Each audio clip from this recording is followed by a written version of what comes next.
अस्सलामुअलैकुम friends, welcome back to our channel Medicam Star. Dear friends, अगर आप लोग इस चैनल पर नए हैं तो प्लीज़ चैनल को सब्सक्राइब करके बेल आइकन को प्रेस कर लें, जिससे आने वाले वीडियो का नोटिफिकेशन आपको मिल सके। फ्रेंड्स, आज हम लोग बात करने वाले हैं इलेक्ट्रॉन ट्रांसपोर्ट चेन और एटीपी के बारे में। इसमें फर्स्ट क्वेश्चन आपका है define electron transport chain and ATP. Electron transport chain क्या है? एक्चुअली में जो इलेक्ट्रॉन ट्रांसपोर्ट चेन होता है एक प्रोसेस होता है जो आपके माइटोकॉन्ड्रिया होता है, आपके सेल में माइटोकॉन्ड्रिया प्रेजेंट होता है और माइटोकॉन्ड्रिया के इनर मेम्ब्रेन में आपका इलेक्ट्रॉन ट्रांसपोर्ट चेन प्रोसीड होता है। इसमें होता क्या है कि जो NADH है वो FADH2 में कन्वर्ट होता है। NADH FADH2 में bye the process of oxidation, जब NADH का ऑक्सीडेशन होता है और वहाँ से FADH2 में कन्वर्ट होता है तो वहाँ से 4 हाइड्रोजन आयन जनरेट होते हैं। वो चारों हाइड्रोजन आयन क्या काम करते हैं? ATP सिंथेटेज नाम का एक एंजाइम होता है जो कि ADP को फास्फोराइलेशन प्रोसेस के थ्रू ATP में कन्वर्ट करने के लिए रिस्पॉन्सिबल होता है। तो इलेक्ट्रॉन ट्रांसपोर्ट चेन क्या होता है? इलेक्ट्रॉन ट्रांसपोर्ट चेन एक मैकेनिज्म होता है जो को एंजाइम्स होते हैं लाइक एज NADH FADH2, इनका ऑक्सीडेशन करवा देता है। वहाँ से हाइड्रोजन आयन या प्रोटॉन जनरेट होता है और प्रोटॉन पंप क्या काम करता है? इन माइटोकॉन्ड्रियल मैट्रिक्स से इंटर मेम्ब्रेन स्पेस में ट्रेवल करता है, जिससे क्या होता है इंटर मेम्ब्रेन स्पेस में आपका एक ATP सिंथेटेज नाम का एंजाइम प्रेजेंट होता है जो कि ADP adenine diphosphate adenosine diphosphate ADP का जो शॉर्ट फुल फॉर्म है इसको ये एक्टिवेट कर देता है, जिससे क्या होता है कि जो ADP ATP में कन्वर्ट हो जाता है और वहाँ से आपको एनर्जी मिलता है। मतलब एक ग्लाइकोलिसिस और TCA साइकिल के बाद एनर्जी का जो सबसे ज़्यादा सोर्स होता है वो इलेक्ट्रॉन ट्रांसपोर्ट चेन से ही आपको मिलता है। तो आपको समझ में आ गया होगा कि electron transport chain is a series of electron transported embedded in the inner mitochondrial membrane. मतलब जो इलेक्ट्रॉन ट्रांसपोर्ट चेन होता है वो माइटोकॉन्ड्रिया के इनर मेम्ब्रेन में उपस्थित होता है, जो क्या काम करता है? इलेक्ट्रॉन को शटल करवाता है, मतलब इलेक्ट्रॉन को मूव करवाता है कहाँ से? NADH और FADH2 से मॉलिक्यूलर ऑक्सीजन तक। मतलब NADH का ऑक्सीडेशन करवाता है FADH2 में, वहाँ से आपको हाइड्रोजन मिलेगा और हाइड्रोजन ऑक्सीजन का रिएक्शन करके वाटर मॉलिक्यूल बना लेगा। यही बोला है the current of hydrogen ion. जो हाइड्रोजन आयन जनरेट हो रहा है वो क्या काम करता है? Catalytic action of ATP synthetase. ATP synthetase के कैटालिटिक एक्शन को करवाता है व्हिच फास्फोराइलेट ADP, जो ADP को फास्फोराइलेट कर देता है और ATP का प्रोडक्शन करवाता है। आपका नेक्स्ट क्वेश्चन हो जाएगा define free energy. Free energy क्या होता है? कल वाले वीडियो लेक्चर में मैंने आपको बताया था कि जो फ्री एनर्जी होता है उसको गिब्स फ्री एनर्जी के नाम से भी जाना जाता है। तो इसमें क्या होता है, जैसे आपको मैंने कल बताया था कि आपके पापा ने आपको 1000 रुपया दिया, आप 400 खर्च कर लोगे और जो पेमेंट आप नहीं खर्च कर सकते हो, जैसे 1000 दिया तो 400 बोला कि बेटा आप 400 खर्च कर लोगे, तो जो आपको यूटिलाइज़ करने के लिए एलिजिबल है, जिसको आप यूटिलाइज़ कर सकते हो, उसी को हम फ्री एनर्जी बोलते हैं। देखते हैं इसमें क्या लिखा हुआ है। Free energy is also known as गिव्स free energy. It is denoted by capital G। The energy actually available to do work utilizable. मतलब आपके बॉडी में जो एनर्जी यूटिलाइज होने के लिए अवेलेबल है उस एनर्जी को हम फ्री एनर्जी बोलते हैं। During a chemical reaction heat में भी रिलीज या एब्जॉर्ब। जब कोई केमिकल रिएक्शन होता है तो उसमें हीट रिलीज होता है या तो फिर हीट एब्जॉर्ब होता है। Enthalpy is a measure of change in the heat content of the reactant. मतलब एंथैल्पी किसी भी सिस्टम की टोटल एनर्जी होती है और जो आपका गिब्स फ्री एनर्जी होता है किसी भी सिस्टम की कितनी अमाउंट ऑफ एनर्जी को आप यूज़ कर सकते हो उसको हम गिब्स फ्री एनर्जी बोलते हैं। और एंट्रोपी, जितने अमाउंट ऑफ एनर्जी को आप नहीं यूज कर सकते हो उसको हम एंट्रोपी बोलते हैं। तो यही होता है कि डेल्टा G बराबर delta H minus T delta S। Time, temperature और प्रेशर के सापेक्ष में टेम्परेचर और प्रेशर जो होता है यहाँ पे कांस्टेंट होता है। तो ये फार्मूला निकल के आपके आएगा। नेक्स्ट क्वेश्चन है आपका कि व्हाट इज़ हाइपर बाइलोरुबिनेमिया। बाइलोरुबिनेमिया क्या होता है? बाइलोरुबिनेमिया को हम जॉन्डिस के नाम से भी जानते हैं। इसमें क्या होता है कि जब आपके ब्लड में बाइलोरुबिन की मात्रा ज़्यादा हो जाता है। मतलब आपके बाइलोरुबिन कैसे बनता है? जब आपकी RBC टूटती है तो उससे आपका बाइलोरुबिन का सिंथेसिस होता है। जब आपके ब्लड में बाइलोरुबिन की मात्रा बढ़ जाता है तो उस कंडीशन को हम हाइपर बाइलोरुबिनेमिया जॉन्डिस बोलते हैं। इसमें क्या होता है कि आपकी बॉडी, आपकी स्किन, आपकी आँख, और आपके जो बॉडी के डिफरेंट सरफेस एरिया पे जो स्किन्स प्रेजेंट होते हैं ये सारे येलो कलर के दिखने लगते हैं, जिससे ये इसका सिम्टम्स है। इसमें होता क्या है, बाइलोबिन अ ब्राउनिश येलो पिगमेंट, जो बाइलोबिन होता है एक ब्राउनिश येलो कलर का पिगमेंट होता है जो आपके लीवर से सिक्रेट होता है, which gives solid based product to our faces। जो आपके फेसेस होते हैं उनको सॉलिड बेस्ड प्रोडक्ट बनाने के लिए या सॉलिड कलर प्रोड्यूस करने के लिए बाइलोबिन रिस्पॉन्सिबल होता है। It is produced in bone marrow cell and in the liver as the end product of RBC breakdown. जब आपकी आरबीसी, मैंने पहले ही बताया कि जब आपकी आरबीसी बोन मैरो में ब्रेक होता है, आपके आरबीसी की लाइफ साइकिल 120 दिन की होती है, जब आपकी आरबीसी टूटती है तो वहाँ से आपके बोन मैरो में ही बाइलोबिन की सिंथेसिस होती है। The amount of bilirubin manufactured relates directly to quantify quantity of blood cell destroy, मतलब जितना ब्लड सेल डिस्ट्रॉय होगा, जितनी आरबीसी डिस्ट्रॉय होंगी, उतना ही बाइलोबिन का सिंथेसिस होता है। लगभग 0.5 से 2 ग्राम पर प्रोड्यूस डेली, मतलब जो आधा ग्राम से लेकर 2 ग्राम तक बाइलोबिन डेली प्रोड्यूस होता है आपके बॉडी में। It has no function and can be toxic to the fetal brain. इसका कोई काम नहीं होता है, बल्कि ये अगर ज़्यादा सिंथेसिस होगा तो जो फीटस होते हैं उसके ब्रेन में इफेक्ट डालेगा। दूसरा क्या है, hyper bilirubinemia is a condition in which there is too much bilirubin in your blood. आपके ब्लड में बाइलोबिन की मात्रा बहुत ज़्यादा हो जाता है। And it can build up in the blood, nails, skin and other tissue. The symptoms is also called as jaundice. मतलब आपके बॉडी में मैंने पहले बताया कि बाइलोबिन क्या होता है, जब आरबीसी का ब्रेकडाउन होता है, आपके बोन मैरो में आरबीसी का ब्रेकडाउन होता है। आरबीसी की जो लाइफ साइकिल होती है वो 120 दिन की होती है। 120 दिन के बाद क्या होता है कि आरबीसी ब्रेक होना स्टार्ट कर देता है। जब आरबीसी ब्रेक होता है तो वहाँ से आपके बाइलोबिन का सिंथेसिस होता है। डेली लगभग 0.5 ग्राम से लेकर 2 ग्राम तक बाइलोबिन सिंथेसाइज होता है। अगर यही बाइलोबिन की मात्रा आपके ब्लड में ज़्यादा बढ़ जाएगी तो उस कंडीशन को हम हाइपर बाइलोबिनीमिया या जॉन्डिस बोलते हैं। जॉन्डिस में क्या होता है कि जो आपकी स्किन, हेयर, नेल, टिश्यूज़ होते हैं ये येलो कलर के दिखने लगते हैं, तो ये आपका जॉन्डिस का सिम्टम्स होता है। नेक्स्ट क्वेश्चन है आपका, define redox potential. Redox potential क्या होता है? Redox potential also known as oxidation reduction potential is a measure of the tendency of a chemical species to acquire electron from or loss electron to an electrode. मतलब redox potential क्या होता है, ये एक type का oxidation reduction reaction होता है। इसमें क्या होता है, इलेक्ट्रॉन का या तो फिर गेन होना या तो फिर इलेक्ट्रॉन का लॉस होना। कहाँ पे? इलेक्ट्रोड पे। देयर बाई रिड्यूस और ऑक्सीडाइज रिस्पेक्टिवली, मतलब या तो फिर कोई केमिकल स्पीसीज है जो रिड्यूस हो या ऑक्सीडाइज हो, तो उस प्रोसेस को हम रेडॉक्स रिएक्शन बोलते हैं। जैसे जो रेडॉक्स पोटेंशियल होते हैं उसको हम कैपिटल V से डिनोट करते हैं। Each species has its own intrinsic redox potential. जितने स्पीसीज होते हैं सबकी अपनी खुद की रेडॉक्स पोटेंशियल होती है। फॉर एग्जांपल, अगर more positive the reduction potential the greater the species affinity for electron tendency to be reduce. अगर किसी भी स्पीसीज़ की रेडॉक्स पोटेंशियल ज़्यादा है तो वो इजीली टेंडेंसी है कि वो रिड्यूस हो सकता है, मतलब इलेक्ट्रॉन को इजीली से डोनेट कर सकता है। आपको क्लियर समझ में आ गया होगा कि रेडॉक्स पोटेंशियल क्या होता है। रेडॉक्स पोटेंशियल एक ऑक्सीडेशन रिडक्शन पोटेंशियल होता है। अगर किसी भी कंपाउंड से, किसी भी केमिकल स्पीसीज़ की अगर रेडॉक्स पोटेंशियल ज़्यादा होगा तो वो इजीली रिड्यूस हो सकता है। नेक्स्ट क्वेश्चन है आपका, define vitamin D. Vitamin D क्या होता है? तो जो विटामिन डी होता है ये आपका फैट सॉल्युबल विटामिन होता है।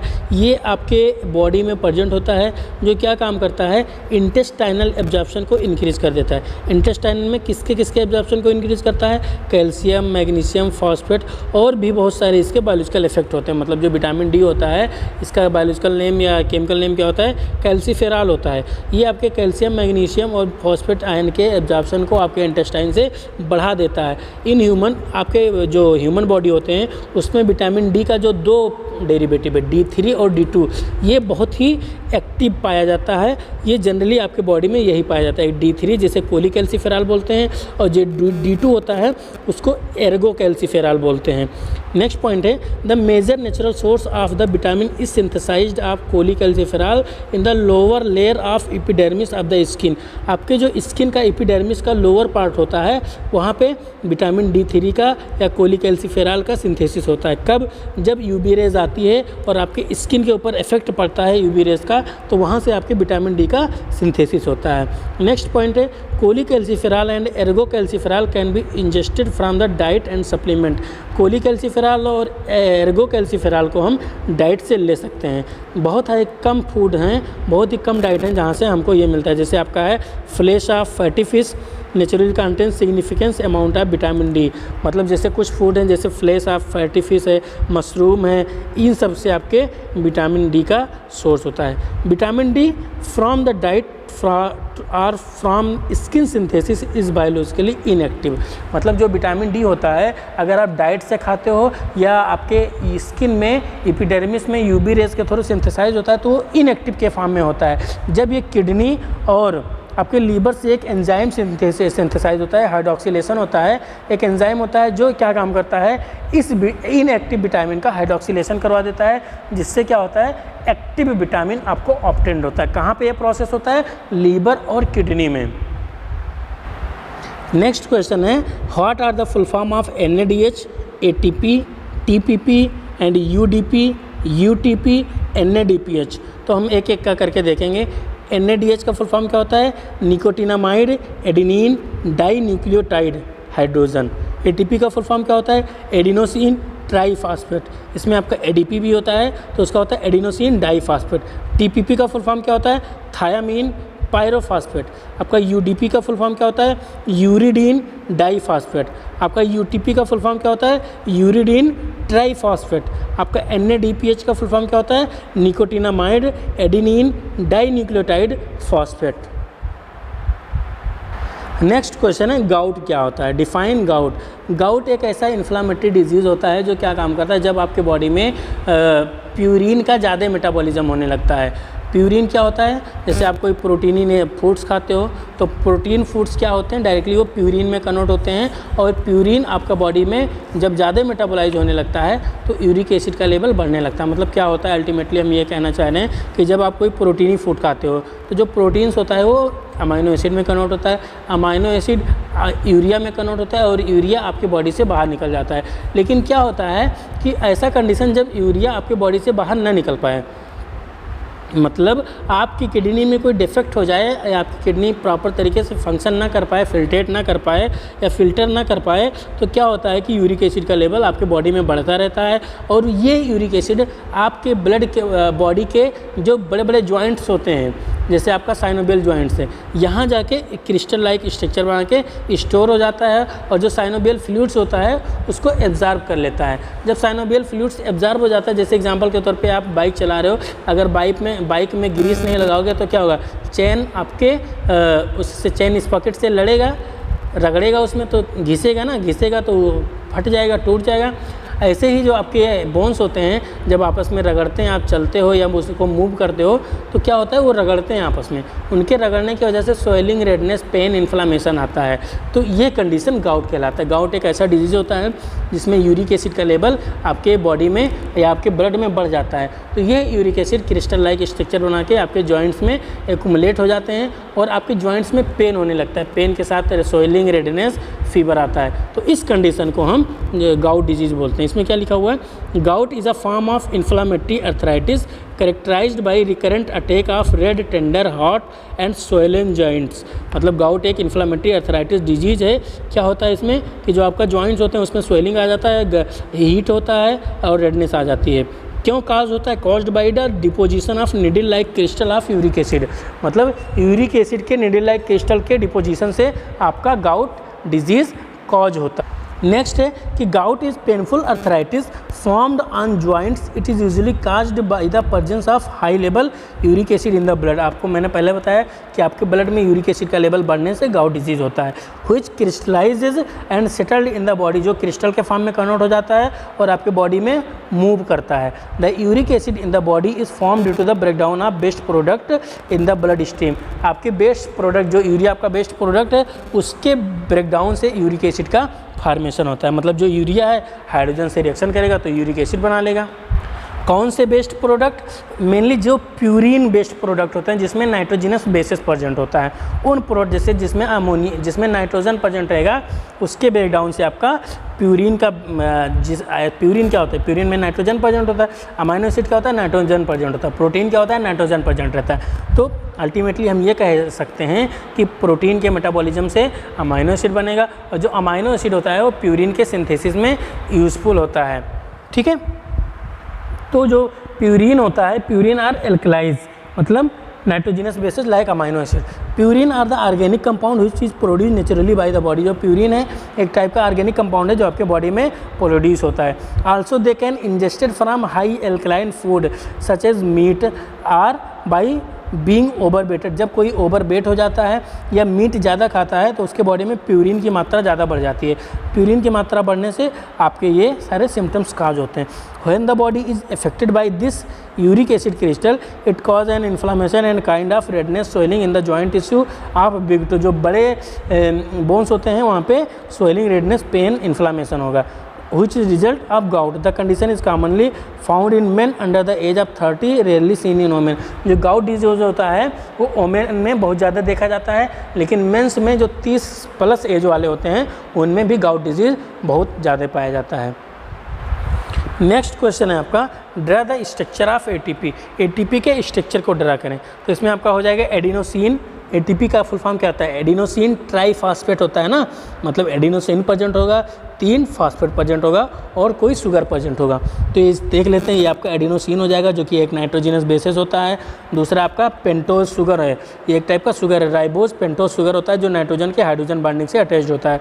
फिर जो पेंटोज शुगर के कार्बन से जो रिलेटेड हाइड्रोजन होता है उससे ट्राईफॉस्फेट चेन अटैच्ड होते हैं, तो इसको बोल देते हैं adenosine triphosphate.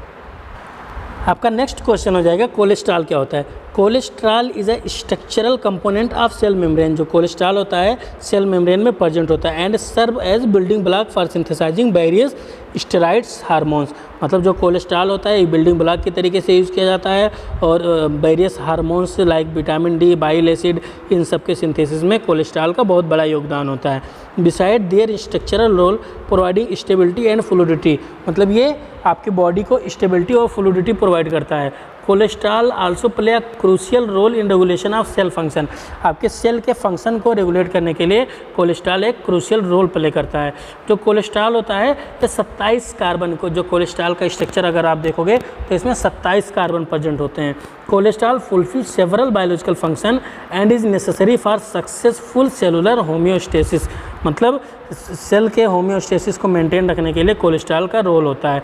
It act as a precursor to bile acid, assist to steroid and vitamin D synthesis. मतलब बाइल एसिड का प्रिकर्सर होता है और विटामिन डी और बहुत सारे स्टेरॉइड्स के सिंथेसिस करने के लिए ये रिस्पॉन्सिबल होता है।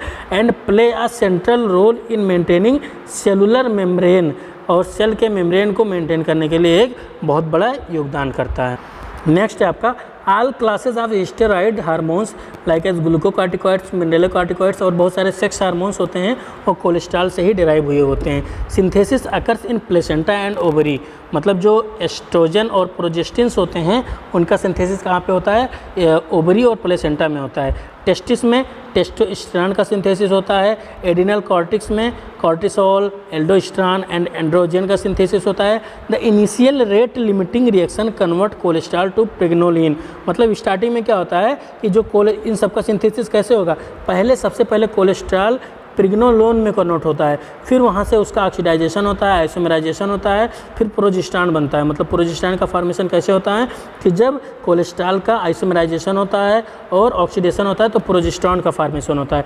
It is further modified in the endoplasmic reticulum and mitochondria by various hydroxylation reaction.